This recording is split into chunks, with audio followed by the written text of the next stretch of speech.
at hindi magbabago ang gusto ng puso ko. Wala nang hahanapin pa kung di pag-ibig mo. May hiwagang natanto mula sa ulap ang tagpo.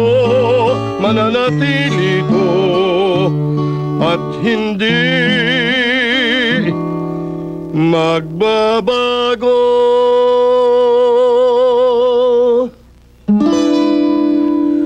Dungawin mo sana, o aking sinta,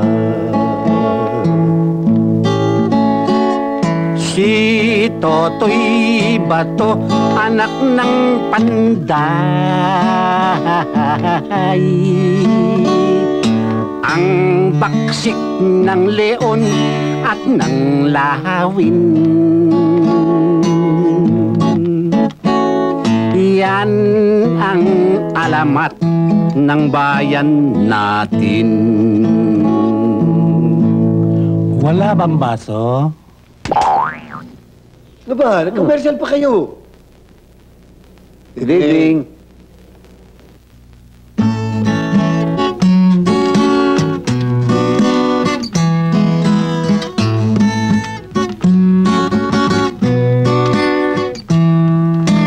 This song's dedicated to you.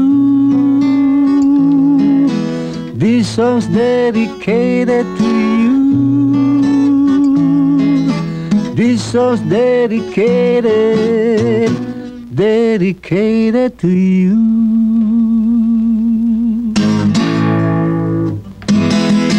Ulong-sulong ka, bakit ka ganyan? Ulong-sulong ka.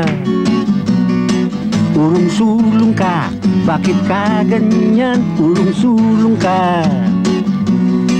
Ulong-sulong ka, bakit ka ganyan?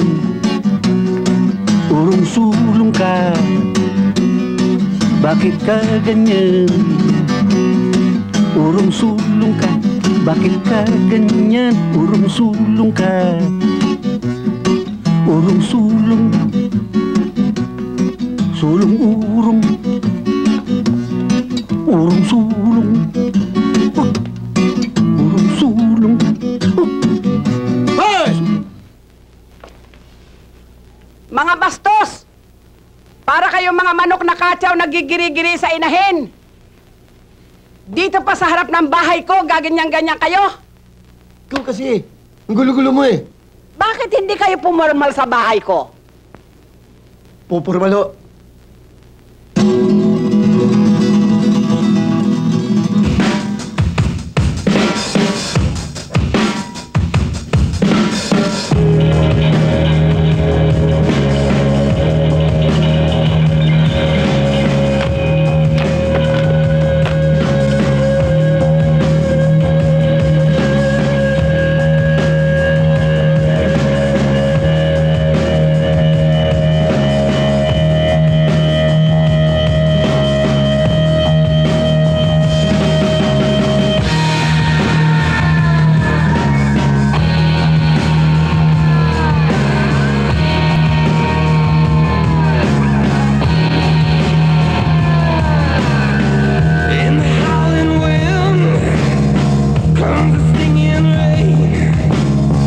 See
Oy, Sounds, ba't wala? O, ba't tumigil? Ano nangyari? Patingin yung mic. Kaya pala, ha? Yung amplifier. Kayo, bakit ba pinaglululoko niyo ako, ha? Ha? Ay! Ang tiyan ko! Tiyan ko! Naku, nangingisa yung tiyan ko! Ay, tiyan! Naku, Wala akong kasalanan na si Sebio, ha? Hindi ako, ha? Ha? Tiyan! Tiyan! Tiyan ang pangalan niyo, Tiyan! O, iho, bakit mukhang mainit na naman ang ulo mo? Eh, si Coring na doktor ang pamangkin ni Aling Belen, eh. Inaranan ko. Hindi kami pinatuloy. Binulabog kasi ni Sebio, eh. Pabayaan mo siya. Siya lang ba ang babae? At wag mo na yan ang iintindihin mo. Yung kayamanang hinahanap ni Hitochi ang dapat nating asikasuhin muna. Oo nga pala, Papa. Nasa lupain kaya natin ang kayamanang sinasabi ni Hitochi. Ang dapat nating unang matiyak ay kung totoo nga na may nakabaong kayamanan sa isang lugar dito sa Maisan. Eh, ang kaso pa, ayaw bigay sa atin ng plano. Ang mapa. Meron pa bang magiging mas wise sa ating mag-ama? Ha! Baka akala niya maloloko niya tayo. Nagpautos na ako. Ano yung pinautos nyo? Pinahalugug ko ang buong kwarto ng ulol na hapon na yun. At pag nakuha na natin ang mapa ng sinasabing nakabaw na kayamanan, tiyak na hindi na niya mahihipoy ang kayamanang hinahanap niya. Sige ho. Maraming salamat po, Doktora. Opo. Doktora, ako naman ho. Oho. O, nurse, akin na nga yung isa. Sandali lang. Ayan. Wala yan ah. Sandali lang to. Kuring, Uy, Sebio! kumusta na ang tiyan mo? Ayon! Bakit? Mamaga mo ka! Dahil sa'yo, sinuntok mo. Ano, ba't ka nandito? Ha? Papabakuna ka? Ang kapal ng mukha mo pumunta dito pagkatapos mo sungal-ngali ng tiya ko? Hindi ko kinakausap po, ha? Si Kuring, baka makialam sa amin. Bakit? Lumayas ka nga dyan. O sige na nga, Bridget, umalis ka na muna. Pasensya ka na, Kuring, sa nangyari kagabi. Nasuntok ko yung tiyan mo, hindi ko naman sinasadya yun, eh. Alam ko naman yun, Sebio, pero ang tiyang ko talagang galit na galit sa'yo. Eh, biro mo ba naman natanggalan ng isang bagang dahil sa lakas ng pagsuntok mo sa kanya? Siya nga. Kung kawawa naman, tagal siyang bagang. Natanggal. Mag-aisang pisngi. Eh, hindi mo na akong papakita. Mabuti pa. Eh, ano ba ginagawa mo't may pila? Eh, nag-i-injection ako kasi may epidemic ngayon ng tipos. O ikaw, gusto mo injection na kita? Baka magkatipos ka. Tipos na nga ako dahil hindi kita nakikita, eh. Sebio naman. Ay, oo. Naku, ayan. Pasensya na ho kayo, ho. Ay, ito na ho, ayan. Mukhang- Oh, ganyan nila lang ho Mukhang nyo. may tipos na ito, eh. Kuring, paano kitang dadalawin? Eh, mahirap na nga eh. Galit sa'yo ang tiyang. Kailangan wag ka muna magpakita sa kanya.